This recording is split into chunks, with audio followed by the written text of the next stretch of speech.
La deuxième expérience, il s'agit de montrer l'alternance entre les saisons au cours d'une année. Donc l'alternance entre l'été, l'automne, l'hiver et le printemps. Pour ça, on va utiliser le même matériel, donc ma lampe qui va servir à symboliser le soleil, et une boule de pétanque pour ma part, mais n'importe quelle boule fera l'affaire. Alors vous voyez, sur cette boule, j'ai mis du scotch là, tout du long. Hein. Ça représente mon équateur. D'accord? Donc du coup, là, on peut dire par exemple que j'ai l'hémisphère nord, et ici, l'hémisphère sud. Donc à partir de ça, je vais essayer de représenter les saisons. Alors on le sait, quand c'est l'été, il fait chaud, les journées sont plus longues, et quand c'est l'hiver, c'est l'inverse, il fait froid et les journées sont courtes. Ça, c'est dû au fait que mon soleil, donc ici ce sera ma lampe, éclaire plus ou moins la partie de la Terre qui est en été ou en hiver. Donc on sait aussi une dernière chose, c'est que si on est en été par exemple au nord, au sud on est en hiver. Donc ça veut dire que si on est plus éclairé au nord, on doit être moins éclairé en hiver.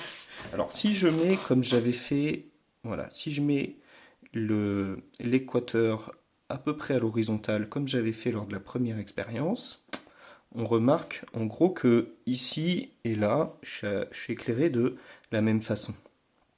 Donc ça marche pas.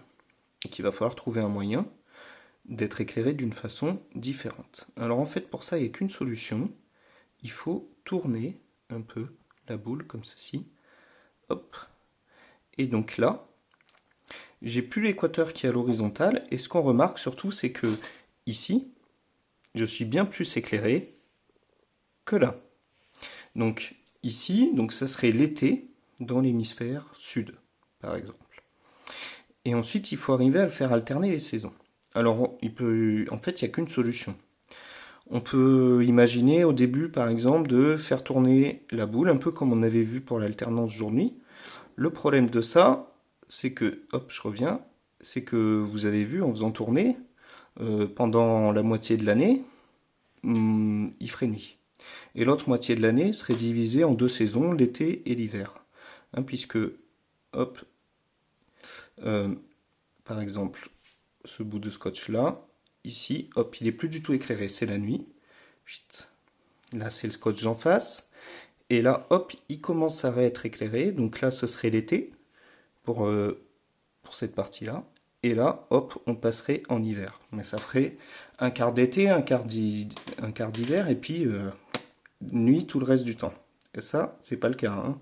Nous, on a bien une année divisée en quatre, avec les quatre saisons. Alors pour faire ça, en fait, ce qu'il faut faire, c'est faire tourner, d'accord, tourner la boule. Et là, regardez, on voit quelque chose d'intéressant, c'est que ici et là, on est éclairé à peu près de la même façon. Là, on arrive à l'équinoxe. L'équinoxe, c'est le printemps, l'été, c'est le moment où les jours ont la même durée. Pas le printemps et l'été, pardon, le printemps et l'automne. D'accord? Alors, je vais tourner la caméra pour vous montrer ce qui se passe de l'autre côté. Maintenant, je reprends à l'équinoxe. Donc, vous voyez là, les deux hémisphères sont éclairés de la même façon. Et on continue, on continue. On continue de tourner.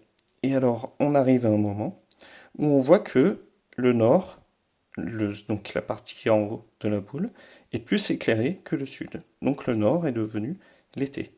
Donc vous voyez, en fait, en faisant tourner la Terre, donc la boule, hein, autour de la lampe, on arrive, et en ayant, pardon, l'équateur qui est incliné, hein, on arrive à faire les saisons, à éclairer plus la partie haute ou la partie basse de la boule. Voilà du coup comment se déroulent, s'alternent les saisons. Hein. Donc c'est dû à deux choses. Le fait que l'équateur ne soit pas horizontal, mais bien incliné, et le fait que la boule tourne, donc que la Terre tourne autour du Soleil.